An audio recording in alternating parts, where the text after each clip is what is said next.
Hello, everyone. I hope everyone from the My Philly Aquarium Club is having a great day and staying safe out there.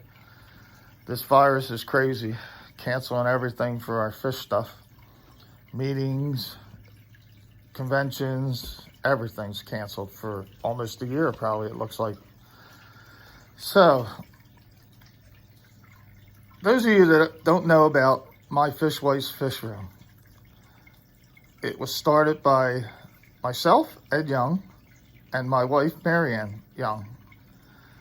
Now, most of you know Marianne from auctions, if you've seen her there, or club meeting auctions too.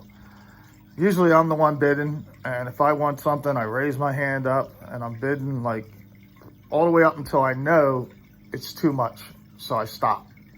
Well, that's when Marianne takes over. Her arm goes up, and she doesn't put it down until she has whatever I was bidding on. She buys it, no matter what costs.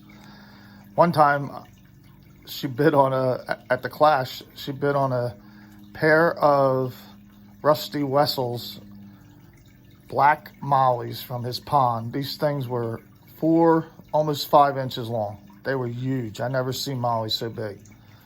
And she just kept going until she paid $42 for them, a pair of mollies. So, but that's why I love her.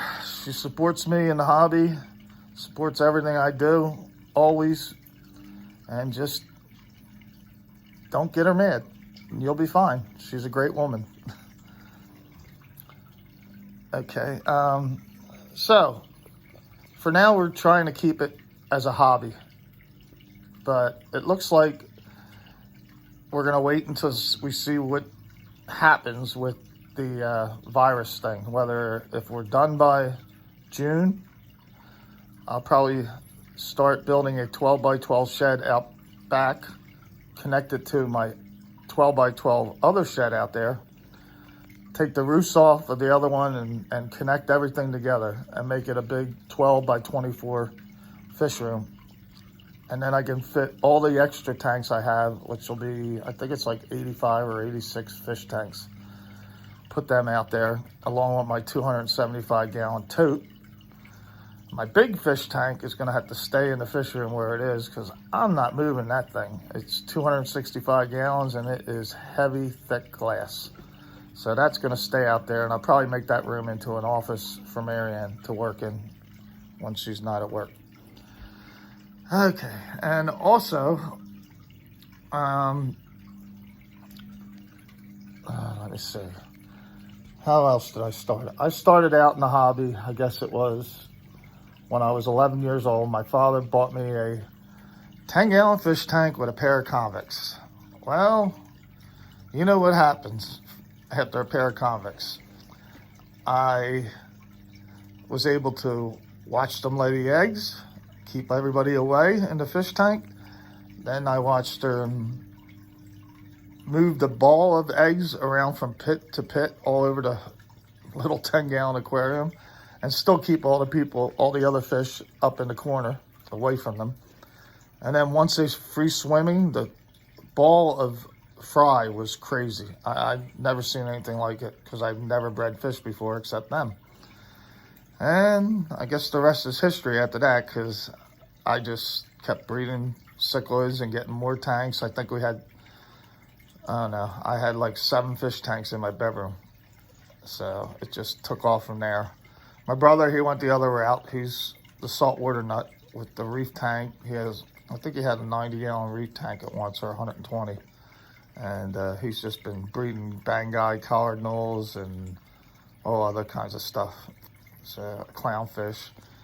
So he's into his thing, and I'm into my breeding cichlids. And then I got into guppies and platies and bettas and placos and swords and rare live bears I'm doing now. So some limias and some goodeias. That's another thing I'm trying to keep up with. And also I'm breeding tetras and barbs and killifish and shrimp, which is a new thing for me. So the shrimp just don't stop. They just keep breeding. It's like, first they had like, I found 20 good size shrimp in there. maybe a little over ½ inch. Then I found 60 1/4 inch shrimp in there. And then when I moved them into their own tank, they had at least another 30 or 40 in there. So I've got 3 different generations of fry in there, or whatever they call them for shrimp. Shrimp babies, how's that? And yeah, and also for my hobby, I always got Tropical Fish Hobbyist magazine, and FAMA, which was freshwater aquarium, and I can't remember what it was. Freshwater and Marine Aquarium magazine. That's what it was. I got that. And then there was another one that came out, something about fish. I can't remember that one. But there was 3 I read all the time. And in one of the magazines, I think it was TFH, one time I saw an ad for joining the American Cichlid Association, which was a major club for cichlids, which was perfect because 90% of my tanks were cichlids back then, and still are. So I signed up, joined up. They sent me a newsletter every month. They sent me a trading post every other month. You got one month, and then one the other month, and then the other one. It just kept rotating. And it was great because people put their trading, what they were selling in there for their fish, cichlids. And a lot of the guys, some of them were in North Jersey, so I would just order the fish from them and pick it up at the meetings and stuff. It was great. And then nowadays, once they started shipping, I still would order off of people, and they'd ship them to my house. It was great. Let's see. And during that time when I first joined, I guess it was in the late 70s, I probably joined up the ACA. I got one of the Bunch Shore bulletins in the mail, and there was a pamphlet in there to go to a convention or a fish show. I think it was a fish show, the first thing I went to, yes. It was at the Meadowlands in North Jersey, held by the New Jersey Aquarium Society. I was like, wow, this is awesome. I think I'll have to check it out. So I went up and checked it out, and it was great.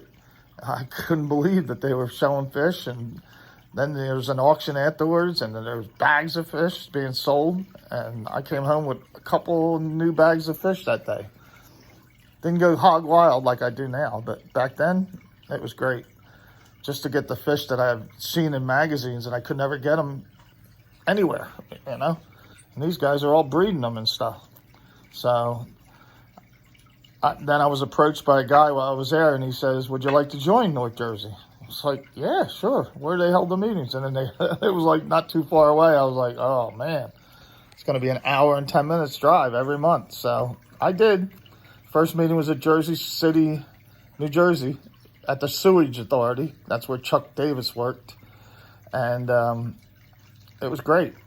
I went there, and my first meeting, I sat down the back with this guy, and he's telling me all about everything, how it breeds cichlids and this and that. And then I said, who are you? What's your name? And he goes, oh, I'm Dr. Paul Lozel. I was like, what? I said, I just brought your book like about a couple weeks ago, The Cichlid Aquarium. He's like, get out. Small world, you know? And then next thing I know, I meet Wayne Leibel and Chuck Davis and Kevin Carr and so many people. Rosario LaCourte, who's the tetra big guy, big breeder in tetras, and it was just crazy all over the place. I couldn't believe how many guys were they either wrote books or bred so many hard to breed fish, and most of them were in the ACA, and they were board members of the ACA and stuff, and it was just awesome. I was in heaven. Like, I couldn't believe it. That's really when my passion got way into it. It just went over the top, my passion. It was crazy. And it's never stopped since. I eat, drink, and sleep cichlids or any tropical fish. I've been reading about everything from cichlids, and when the online stuff started, that's all I did. I even wrote for a magazine online, and they paid me $25 an article every time I wrote one. So it was great. I did that for like 2 or 3 years, and then they were hacked. Somebody hacked into them, and that was the end of the online magazine. They never recovered from that hack. So, which kind of sucked because I like writing for magazines. Then after that, I started joining other clubs like Jersey Shore, Delaware County. I was all over the place. And everything was going great. And it still is great. Let me see what else I almost forgot. Oh, the best thing in my life was Luis Morales from North Jersey comes up to me and says, "Hey, I'm putting together a trip to Peru, Iquitos, Peru. Would you love to go?" I was like, "Yes, that's awesome." I was like, "Yeah, I'll go." So I come back and I talked to my now wife, Marianne. We were just dating back then. And I said, "Would you mind if I went to Peru?" And I've dreamed I swore by my 50th birthday I would go. And here I am, 49. And she says, "Yeah, go. That's what you've been dreaming for? That's what you want? Go. I support you." So it was rough because we were just dating, I guess, a few months then. And but I saved up. I had the money because I recently sold my house from my ex-wife. And I had plenty of money to go. And it was just, I think I was the first one to put the down payment on or to pay the whole thing off because I did that right away. And I also bought a Nikon D70 DSLR camera that I used. Hardly knew anything about it, but I used it and it took some awesome pictures. I think I took like almost 800 pictures back then. Of course, probably a third of them I had to delete because they were out of focus or something. But now I've got a new one, a 51 or 5300 DSLR Nikon, which is way better. And this one takes videos, that one didn't. And it's great for taking fish pictures. Although my iPhone is also great for taking pictures. It's just amazing how it, even doing this video, it's so clear and everything. It's just great. And so also in like, I'm not sure when it was, I guess 2005, I was approached by Wayne Leibel that the membership chairman, I think was Barnett back then, I think he had to leave because Aquabid was getting so big, and that was his baby. From what I understand, that's what it was, and he had to leave to go. He didn't have time to do both, the membership and run Aquabid. So Wayne said, "Would you mind doing it for a year?" I said, "No." It was crazy. There was like 1,600 memberships back then, and they didn't even tell me about the online, so it took me a while before I could take care of all the online memberships. It took me a few months, but after that, it was great. I mean, it was a good experience. I try to fill in wherever anybody needs me. Same thing with clubs, same things with auctions. I'm always helping, either running or doing something or helping with the setup. And that's what people need to do. They need to get involved, especially with the Philly Club. We need more members, and we need people involved. We need help. We need board members. We need everything. So if you guys want to help out, just let me know. And if you need any help with anything, breeding fish and building racks, anything to do with the fish room, I can do. I mean, I think this is my 5th or 6th fish room I've had. And hopefully the next one will be my 7th. And it's going to be way better, automated, everything. So, yeah, with 85 tanks, it's a lot. You got to have some of it, at least some of them on a same system and a water change system, which I will probably do.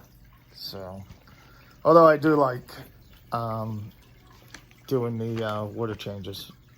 It's just a physical thing. I like getting my hands dirty and getting in there and doing it. So I also worked at a wholesaler in New Jersey for about almost 2 years. I worked there while after I retired as a firefighter, I went back to school for computers.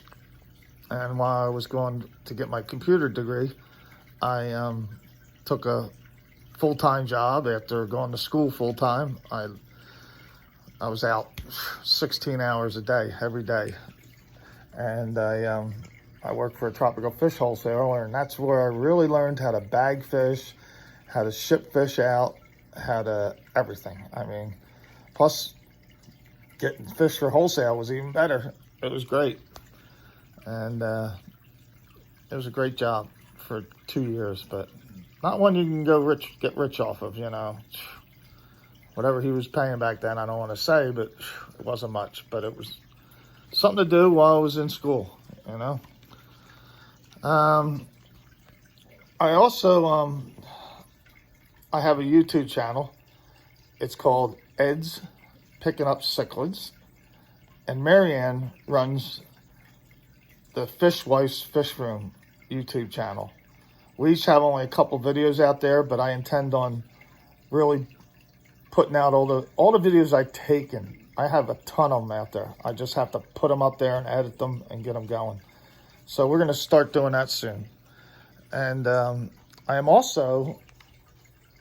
been writing a book, a little bit here, a little bit there for the past 10 years. And now I just got to update it from all the new technology, because I think back then when I wrote it, there was no YouTube, or YouTube was here, but I just never got involved in it. And Facebook and everything else and all the places you can go to find things. So I got a little bit of work to do, but it's going to be about the whole hobby. Because when I looked out there, you know, there's no books on the hobby itself. There's books on keeping a clean tank, how to do the nitrogen cycles. There's how to breed this fish, how to breed that fish. And there's nothing out there on clubs, conventions, fish shows, everything. There's nothing out there anywhere. So I'm writing all that down. I've got a ton of stuff down. And I'm hoping to get it a little bit over 100 pages, and then I'm going to take it to a editing place and get it edited, and then hopefully get it published. So I have a few people I know that wrote books already, and hopefully they can give me a hand on getting it published. So my fish room now, I just cleaned it up over the weekend. It was a mess. I got hit with ants. There had to be 5,000 ants. I had a styrofoam lid that was laying on top of my 265-gallon tank on the glass lid. Well, I picked it up to move it, and I saw ants everywhere. I mean, there had to be a pile about that high, and it had to be, I'd say, 12 inches wide and 12 inches long, covered with ants, and they were scattering. So lucky I had just seen a couple ants the other day, and I had sprayed in front of my door because that's where they were coming in at. And I grabbed that can of ant spray, and I didn't care if I got it in the tank or what. I just sprayed everything. And so I quickly had to get all the fish out before they got sick. I had a whole bunch of central cichlids in there. And thank God, right before that, I had just sold a breeding pair of Jack Dempsey's to Ray Cooper, because they were my pride and joy, and I didn't want to lose them. And but even the rest of the fish, I mean, I had two 12, 13-inch Oscars. I had a Viejo in there that was 13.5 inches. I had all kinds of stuff. I had a breeding pair of convicts, breeding pair of cutter eye, Cryptoherus cutter eye. I had a pair of, I had just gotten a female not too long ago, Salvinis, and she was a wild female, so I'm trying to breed them. So I quick put them by themselves in a 40, and then all the rest went into my empty 40s and 33s and everything else. So it was crazy. So I had everything scattered. I mean, I couldn't even walk down the aisles. It was so packed. I actually had Aaron stop over the other day after we went on a little fish thing, and it was crazy. I mean, I said, don't excuse the room. It's a mess. I also had a 120 gallon tank that had a real slow dripping leak out of it. Like it would take a year probably for it to fully drain down. That's how slow this leak was. But I took the tank down, I put a 75 in its place, and I now have to fix that. I do a lot of resealing tanks too, and I haven't had any leak on me at all in all these years I've been resealing tanks. I must have resealed close to 100 tanks since I've been doing this. And it's, you know, a lot of times I'll just go and drive around the neighborhood on trash day and pick up tanks that are either leaking or they got a crack in them. And most of the time I unseal them, seal them back up. I put a piece of glass against the wall. Like I'll have an old 10-gallon tank laying around that's cracked. I'll take the other piece out of it and put it against the, I did this the other day. I took a 20 high that had cracked, and I put a piece of a 10-gallon inside, sealed it against it, and that thing's running great. It's been going for 2 weeks now, and it's not leaked at all. So, but that's what I do. I fix tanks. You know, it's only for the fish room, you know, so I don't care. I bought 23 tanks, all 30s and all 20s, for like $2 a piece that were in the ground. This guy was pulling them out of the ground. They were covered in grass that was over 3 foot high. It used to be they told me it used to be a goldfish farm over in New Jersey. Or not a goldfish, it was a discus farm over in New Jersey. This guy had all these Quonset huts set up, tons of them all over the place. And he bred discus. And then he finally got out of it and sold the farm to this couple. And they said there was over 500 tanks there. And they just decided, we got to get rid of them. Come and get them. And $2 a piece, no matter what. They were 20s and 30s, all of them. And there was 10s there too. But I grabbed a bunch. I should have grabbed more. I mean, I didn't know I might be doing another fish room, so I didn't want to grab too many. But the only problem was all the plastic around them is cracked. Every tank has a cracked plastic. So I end up just taking all the plastic off them, cleaned them all up. I patched it. They all had holes in them, one hole for drains and stuff, and I patched that up. And so far, I did all the 20s, and all of them are holding water. So I don't care. I don't need no. With the 20s and 30s, you might have some issue with not having a black around it, but I don't care. It's going to be out in my fish room. If it leaks, so well. It's not going to go anywhere. I'm going to have drains in and everything, so that's not going to be a problem. So it's, I mean, they look like just rimless tanks. I mean, they look great, the 20s. They cleaned up nicely. All the mud off them and sand and everything else, and they look great. So, but I guess that's about it. That's all I can think of for now for the fish room. But I just wanted to do a quick little video, and I'll get it up there. Probably be up on my YouTube channel, which is Ed's Picking Up Cichlids. Gotta have the S in there. And from then on, I'll be trying to get more videos up there. This is my first planted tank, which is, I see some of the plants have lifted out of their gravel, so I gotta plant them down. But this thing really took off. I got some Vallisneria at a monthly auction at Delaware County, and I think it was like 3 or 4 plants. I put them in there, and next thing I know, you couldn't even see in this tank. It was such a jungle.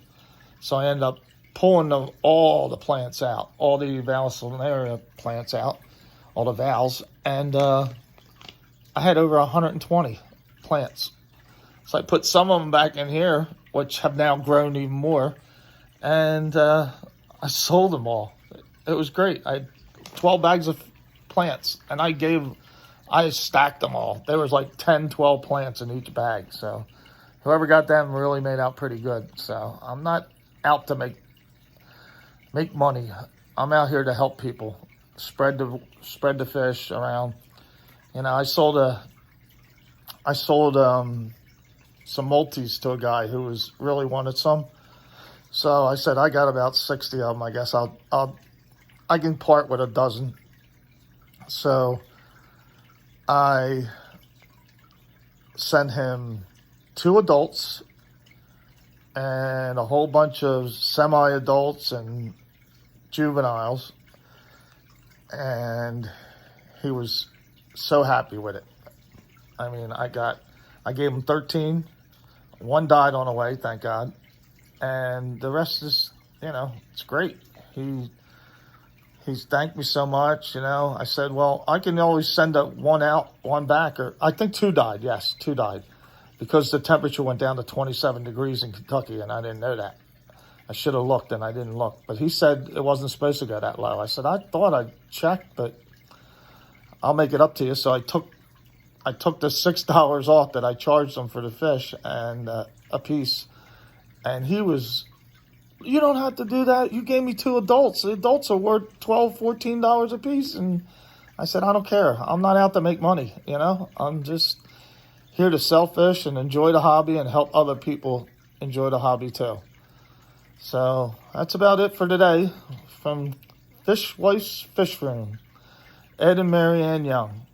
Everybody have a good day and stay safe out there. Bye.